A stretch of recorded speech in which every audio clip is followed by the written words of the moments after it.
Kerr Kriisa is out indefinitely with a broken foot for the Kentucky Wildcats, and Mark Pope's squad is going to end up being just fine. We'll tell you why on today's episode of Locked On Kentucky.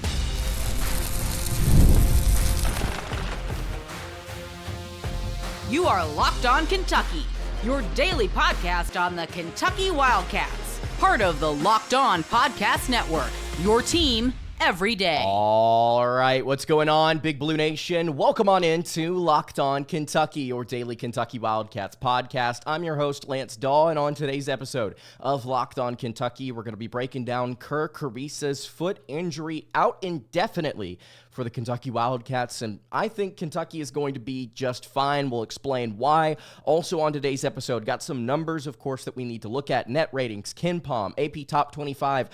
What do the Wildcats look like right now after a massive win in Seattle over Gonzaga? I'm going to break that down, as well as Mark It Down, the bi-weekly segment that we do, giving my hot takes on the upcoming week. Today's episode is brought to you by FanDuel. You can continue your season with a massive return over on FanDuel because new customers can place a $5 bet and get started with $150 in bonus bets if you win your first $5 bet. Just visit FanDuel.com to get started. All right, thank you guys so much for making Locked On Kentucky your first listen every single day. Want to remind everyone out there that we are free and available on all platforms, and if you are watching on YouTube, I would greatly appreciate it if you subscribe to the show, and if you are listening on podcast, I would also appreciate it if you subscribe there as well. All right, let's go ahead and get into it. This is why I believe Kentucky basketball will be perfectly fine without Kerr Kriisa. And this is not a knock on Kriisa. I'm not sitting here saying, well, Kriisa was not performing well, and so Kentucky's just simply going to be better. No, Kriisa brought a lot to the table. He brought a lot of energy. He was arguably the best assist man on this roster, despite his statistics not being incredibly impressive. He was only averaging 4 points a game, but he was still almost averaging 4 assists per game. He was a valuable asset in this Mark Pope system, and yes, he wasn't shooting particularly well, but he was still somebody that would go out onto the floor and provide you valuable minutes, splitting time with Lamont Butler. There's a reason why Kerr Kriisa was coming off the bench and exclusively playing, and we've hardly seen Travis Perry at all this season. He is a good basketball player, but that's not why Kentucky basketball will be fine without Kerr Kriisa. It's not to do with anything individually that he brings to the table. Before we dive into like the other pieces that I think could kind of work into this, just to give you guys an update, in case you did not see, Kerr Kriisa, he's out indefinitely after breaking his foot. You all got to see the injury if you were watching the Gonzaga game with I want to say 8 minutes to go in the contest when he was trying to get back, or he was trying to make a pass, and he turned it over as his foot was being broken, and he still got back on defense and got up to contest a layup. I really do appreciate and respect getting back after breaking your foot. Cannot imagine the pain that he was going through. He still put both hands up, still made a wall, and still contested the shot. That's guts, and that's physicality. I love that. According to Jeff Goodman and according to other reports, he is going to be out 3 to 6 weeks. Mark Pope says that he wants Kerr Kriisa back sooner rather than later and expects him back sooner rather than later. So all of that timetable stuff essentially could line up to get him back as the SEC slate starts, which it begins on January 13th at home against Florida. I don't know if he's going to be back by then, but I expect him to be back at the beginning of SEC play, period.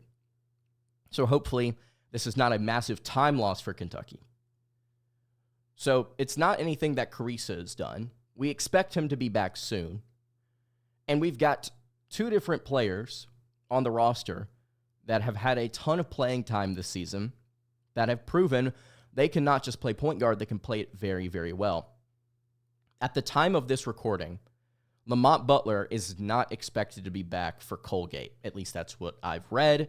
He should be back before Louisville. So you're going to have one game where you don't have your starting point guard. So Travis Perry is going to have to step up, but I think there's another piece that we're not talking about enough right now, and that's Jaxson Robinson. Robinson proved that he could play point guard against Gonzaga in the second half.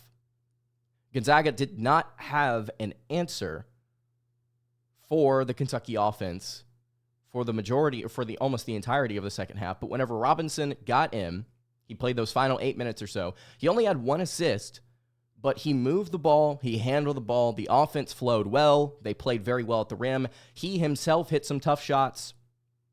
He proved that he could step up in that role and execute. I have no issues if Kentucky wants to split time between Robinson and Travis Perry at point. Do you want to get Colin Chandler involved a little bit? We'll have to see. But Robinson did one thing very clearly, and it's proved that he is capable of performing well at the position. You also have the best scorer in Kentucky high school history that you can just plug and play off of your bench. He can handle the ball fine. He can shoot arguably better than anybody on the team. He would be a fine player to sub in at this point against Colgate. By the way, we'll have a preview of that Colgate game tomorrow. I don't know if it will be much of a contest. We'll discuss whether or not the point guard issues are a thing, matchup-wise. But point guard, here's the thing. So it's Robinson's ability. It's Perry's ability. It's the fact that Kriisa is going to be back soon. But point guard isn't the only position that makes Kentucky's offense go. This is the whole thing. This is the whole thing we talked about with Mark Pope. His bigs do so much facilitation in this offense. They facilitate as much as the guards. Everybody gets in on the action. It's not just one player. And yes, players like Kriisa were still able to show out and showcase their ability to distribute. But it's not the only spot on this roster that makes the offense go. You're not going to look there and say, okay, we've got one quarterback on roster and he's the only guy that can pass here. No, you've got a ton of different guys that you can look to within sets and within different X's and O's things, and you can just make things work. You've seen it. You've already seen it. If Lamont Butler is back before Louisville, you are going to be you're still golden. Lamont Butler is the best guard, in my opinion, that you have on this team. And I know Otega-Oweh has been balling out, playing his role so well, leading the team in scoring. Butler provides physicality driving to the rim like Otega does. He also provides the ability to spread the ball around. He gets 1.5 steals per game. He's the best on-ball defender you have on this team. It's the two-way ability of Butler that really makes me appreciate the pickup for Pope. This was a great guard addition. At least it looks like it right now, and it should stay that way. So to recap, why will Kentucky basketball be fine without Kerr Kriisa? Why will they be okay? He's coming back soon. Jaxson Robinson can play point and will split time with Perry, and they will be okay. Lamont Butler should be back before Louisville. If he is, Kentucky's got 3 different guards that can run this offense, and they're not the only ones running the offense. All right, let's take a look at some net ratings. KenPom, AP Top 25. Hey, if you've got any thoughts on Kerr Kriisa being out, you can leave those in the YouTube comments below. At LockedOnUK on Twitter is where you can also find me as well. Let's take a look at some numbers, ladies and gentlemen. Do the computer models really know what they're talking about with Kentucky basketball? I don't know if they do just yet. Before we dive into that, though, I want to tell you guys about our friends over at Omaha Steaks. Nothing delivers comfort and joy quite like the unrivaled quality and taste of Omaha Steaks. It's guaranteed perfection in every single bite, and right now you can save on unforgettable gifts with 50% off at site-wide at omahasteaks.com. Plus, score an extra $30 off with promo code COLLEGE.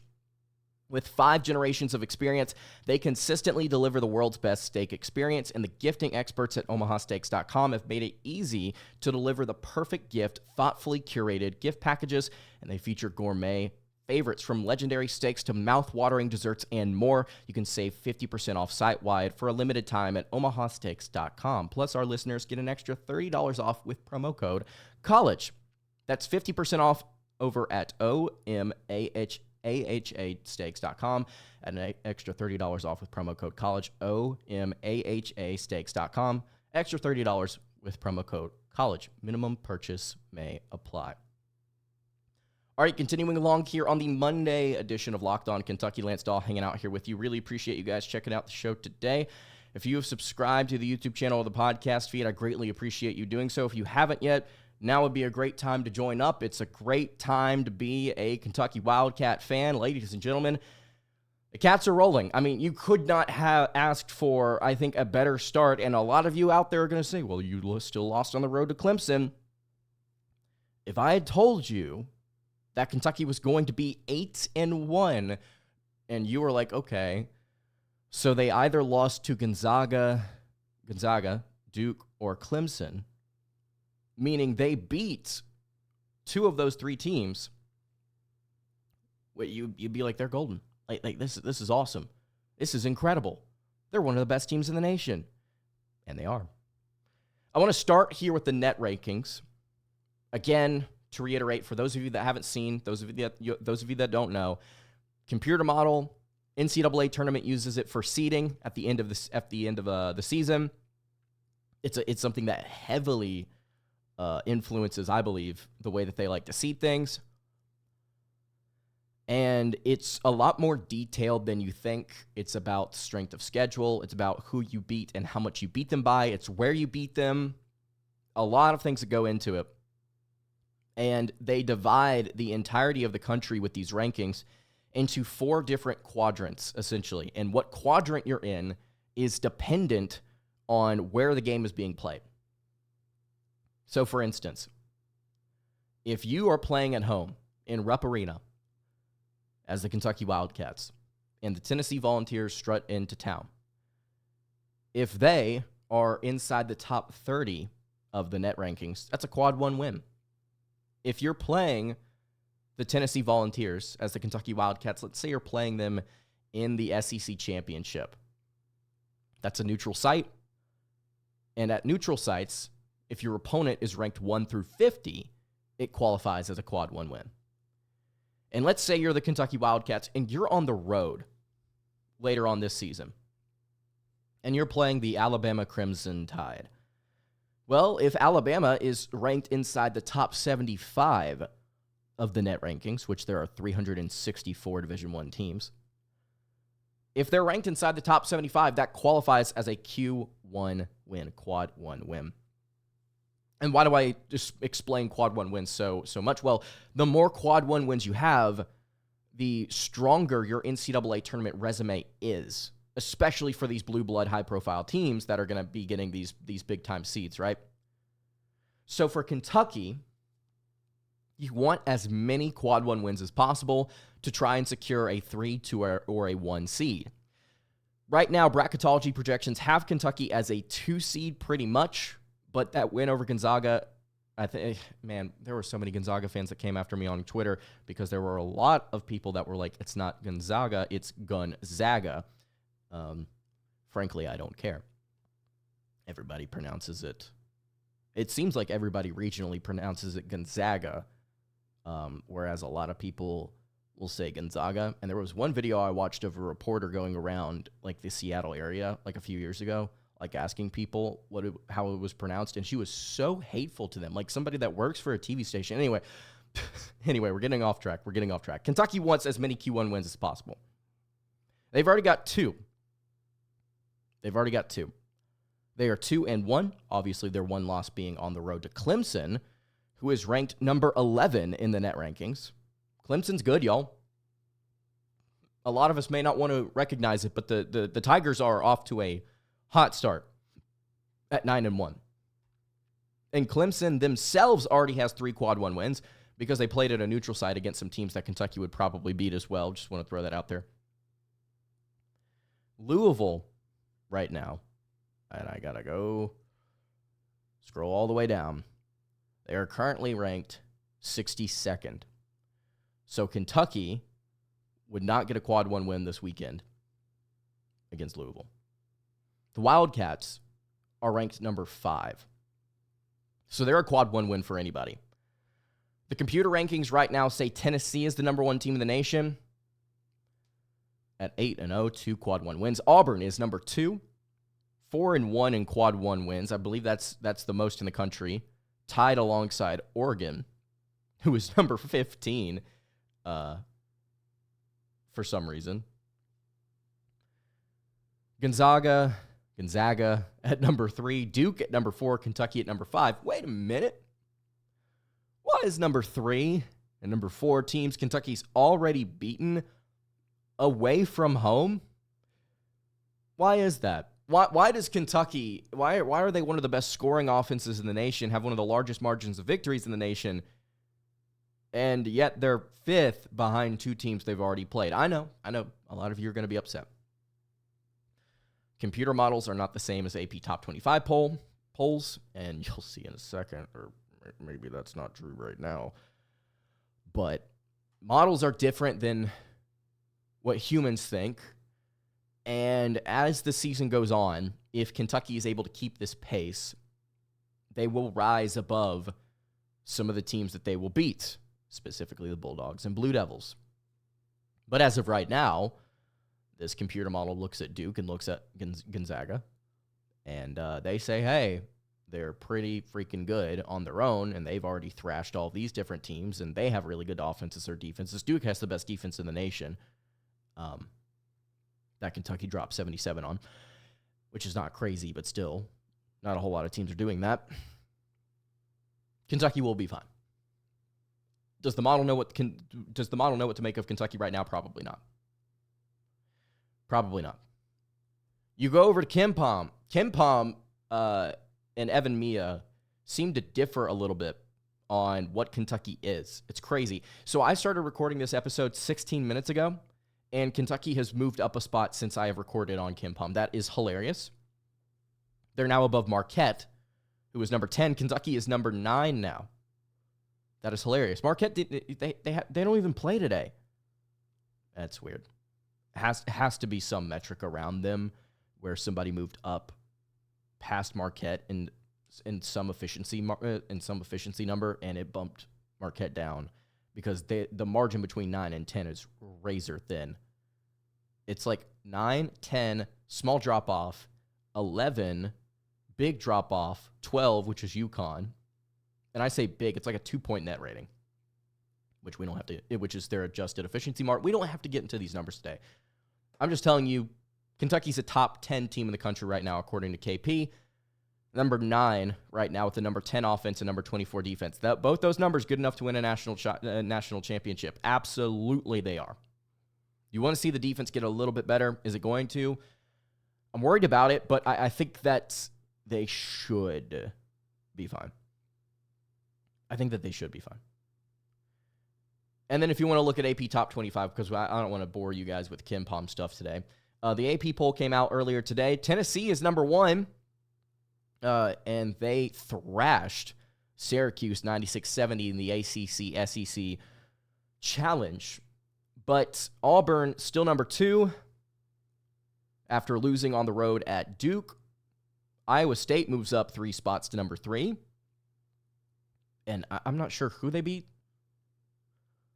Duke up to number 4. They climb 5 spots. The Duke Blue Devils climb 5 spots after beating Auburn at home, thanks to some home cooking officiating, which is objectively what happened in that game.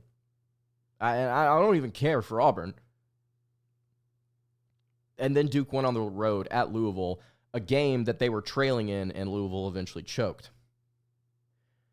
Duke does not deserve to be number 4 over Kentucky, who dropped 1 spot to 5, beating Gonzaga in Seattle, and losing on the road to number 16 Clemson. Yeah, I'm sorry, no. And you may say, well, Duke had the better wins this week, and the extremely simple response to that is that Kentucky's already beaten Duke. It just happened, y'all. I don't know what to make of it, man. I don't know what to make of it. It's like you are 8-1. You've beaten two of the like 10 best teams in the country, like objectively best teams in the country. You didn't play either of them at Rupp. You're averaging 92 points a game. Like what else do you need to do to get the respect that you deserve? I don't know it. I don't know. And this, by the way, this is not saying Tennessee, Auburn, Iowa State, or Duke are bad teams. They're very good teams. It's just Kentucky's already beaten 2 top 10 squads. I don't know. And Duke got their win at home. If they play that game at Auburn or they play that game at a neutral site, they lose that game. Marquette is number 6. Alabama moves up 3 spots to number 7 after thrashing North Carolina, who cannot stop a gust of wind on defense. Gonzaga drops to number 8 after losing to Kentucky. Florida jumps up 4 spots to number 9. They are 9-0. Hey, by the way, Kentucky's their SEC opening matchup happens to be against the Florida Gators, who is the number 8 team in the country according to KenPom and the number 9 team in the country according to People. Fun for Mark Pope. Hopefully they're able to get it done. That game, again, just want to reiterate, is coming on, January 4th. January 4th. Check that. So Kriisa, the thing I said about Kriisa earlier, apologies for January 13th. I don't know where I got that. Kansas is number 10, drops 9 spots after losing to Missouri. Hey, by the way, Missouri, who was projected to finish at near the bottom of this conference, won 76-67 over what was previously the nation's number 1 team. Kansas also had another loss earlier last week to Creighton. Purdue drops 3 spots to number 11. Oregon is number 12. Oklahoma jumps up 8 spots to number 13. Michigan, number 14. Houston jumps up to number 15, despite being 5-3. Clemson, who should be over Houston, is at 16. Texas A&M gets a gutsy win. I will admit it, as much as we hate on Texas A&M on the show, they got a solid win on the road over a Texas Tech, who I believe was injured, without one of their leading guards. But they still got it done. They jump up 5 spots. Clutch win on the road. UConn jumps up to number 18 after beating Texas on the road. Woohoo. Wow. Thrilling. Ole Miss jumps up 4 spots to number 19. Wisconsin drops 9 spots to number 20 after getting thrashed by Marquette, who is really good.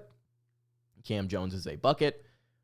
Michigan State, number 21. Cincinnati, number 22, drops 8 spots there. San Diego State in the top 25. We love San Diego State. They gave us Lamont Butler. Every fan interaction I've seen online with them has just been super kind. I support them. UCLA at number 24 and Mississippi State at number 25. So what does that tell you? I'm going to go Command F here and type in Southeastern. Ladies and gentlemen, there are 1, 2, 3, 4, 5, 6, 7, 8, 9 SEC teams in the top 25. Over half of your conference is currently ranked. I understand that our mentality here at Kentucky is win a national championship and win one right now. That's what the coach says. That's what I'm going to believe. You have your work cut out for you in this SEC slate, man. Kentucky's the 9th best team in the nation, according to KenPom. Yeah, they're still projected to go 11-7 in SEC play, which is completely reasonable. And I saw some fans online going, I don't see 7 losses. Yeah, I do. Possibly. I'm not saying they're going to happen. I'm just saying it's very possible. You could lose at home to Florida. You go on the road to number 35, Georgia, who you're only projected to beat by 1. Georgia's much better than we thought they were going to be with Mike White. This is like the 4th year I've been doing this show. Yeah, give some respect to the Georgia Bulldogs because all of a sudden they are competent. You could lose on the road to Mississippi State, you're currently projected to. You could lose at home to Bama. You could lose on the road to Vandy, who you're only projected to win by 5. Vanderbilt, by the way, leads the SEC in scoring. Could lose at home or on the road to Tennessee. You could lose on the road to Ole Miss, who you're only projected to beat by 1. You could lose at home to Tennessee, which you're currently projected to do. Lose on the road to Texas, you're only projected to beat them by 2. Lose at home to Bama, or lose on the road to Bama, who you're projected to lose to. Lose on the road to Oklahoma, you're only projected to beat them by 3. Lose at home to Auburn, you're projected to lose that game by 2. Lose on the road to Missouri, who are only projected to beat by 4. So there's a lot of different games Kentucky could absolutely lose here. They could do it 100%. They got their work cut out for them, man. But as of today, as of December 9th, 2024, Kentucky is 8-1. They, despite not having both of their point guards currently, they're one of the best teams in the nation, one of the best offenses in the nation. They've got arguably one of, if not the best X's and O's coach in the country in Mark Pope. He has just proven in 2 different games a shockingly impressive and just so refreshing his ability to just coach and adjust. And even, by the way, I tweeted this out. Don't any of you say this in the comments. I tweeted this out as they were still down double digits in the second half. I was like, even if Kentucky loses this game, one thing is very clear: Mark Pope can coach. He can adjust. He absolutely can adjust. So don't any of you come at me in the comments and say, well, you're only saying that because he's won both the games. No, it's clear. The man has a plan, and he's executing to an extent, and he is executed to the extent to where he's won 2 games that Kentucky has had to fight to get back. If they don't win every one, that's part of it. Teams lose on the road, but man, he's shown an ability to coach. So those are your numbers there. Those are my thoughts there. We're going to wrap up the show here with Mark It Down. And speaking of momentum, speaking of Kentucky, I've got you could call it homerish. I don't care. I've got a pretty confident take about Kentucky basketball this week. Before we dive into it, though, I want to tell you guys about our friends over at FanDuel. You can tackle the NFL action this season with FanDuel. It's America's #1 sports book, because right now new customers can bet $5 and get $150 in bonus bets if they win. The FanDuel Sportsbook app gives you everything you need to maintain your live bets on the NFL. It's all in one place. When you get a hunch in the middle of a game, you can check out the latest stats, view live play-by-play, and so much more on the same page where you place your bets. Just visit FanDuel.com to join today. You'll get started with $150 in bonus bets if you win your first $5 bet over at FanDuel.com. Again, never waste a hunch and make every moment more with FanDuel, an official sportsbook partner of the NFL.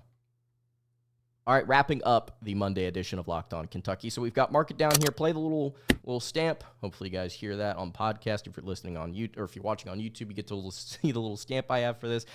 Mark It Down is where we give a hot take for Kentucky basketball for the upcoming slate of games for the week. We try and do this on Mondays and occasionally on Fridays as well. And I've got a hot take here for you guys today. Mark It Down. We'll play the stamp again. Screw it. I like doing it. It's fun. We'll do it one more time. For fun. Yeah, okay, cool. I'm sorry for anybody that doesn't like that, but I love it. Mark it down. Kentucky basketball is going to win both their games this week by at least 15 points.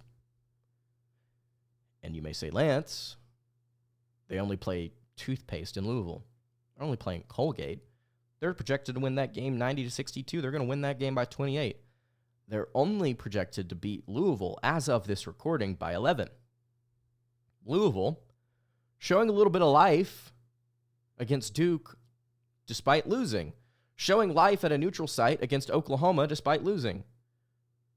They fought against West Virginia. They've blown out Indiana. It's not a terrible Louisville team. But I don't see them coming into Rupp Arena and getting anywhere close to the Cats. You know what? I'm calling an audible. I'm going to change my prediction here for Mark It Down. I think Kentucky's going to win both these games by at least 20. That is my hot take prediction here for the upcoming week. Please don't let that get clipped. I hope that doesn't get clipped. Why does Kentucky win both these games by 20 plus? Well, first of all, they're playing toothpaste. And last time I checked, the only thing toothpaste was good at was cleaning your teeth, not cleaning the boards. Cleaning your teeth. It's funny. They're one of the worst. They are literally in the bottom 10 of the nation in offensive rebound percentage. Okay, that just happened to fit. You're going to thrash Colgate. And you're going to, at home, make a statement against Louisville. Louisville has a decent defense. But it's overly reliant on turnovers. Just based on what I've seen. And their offense is one of the worst in the nation in three-point shooting. You're not going to come into Rupp Arena and get away with shooting poorly. And this is a Kentucky team that I'll just go ahead and pull it up, is currently 5th in the nation in turnover percentage on offense. They do not turn the ball over hardly at all. They're not going to do it in Rupp. They're not going to do it against Louisville. They're not going to do it against Colgate. Kentucky's going to win this game, both these games, by at least 20. You can mark it down. I don't know if I've had a hot take prediction like that in a hot minute, but I believe it. I think it's going to happen. I think Kentucky goes. What do the kids say? Sicko mode. Shout out Travis Scott. I say that like I'm not a kid myself. Anyway, that's my prediction. You can give your hot takes in the comments below. I'm fired up heading into this week, man. I know Kerr Kriisa is a loss, but this Kentucky team, they're good. This is a good Kentucky team with a good coach that I think will rally, and I think they will respond this week after beating Gonzaga. I don't think you're going to see Gonzaga. I don't think you're going to see Kentucky falter after beating a big time team. You're going to throw down against both these squads, in my opinion. All right, that's going to do it for today's episode of Locked On Kentucky. Hey, you can follow the show on Twitter at Locked On UK. You can follow me on Twitter at Lance_, and you can follow the show over on Instagram. That is at Kentucky Podcast. Any questions, comments, concerns, you can leave those in the YouTube comments below. You can hit me on the socials. I will see you all tomorrow for a preview of Kentucky versus Colgate. Have a great rest of your evening, and God bless.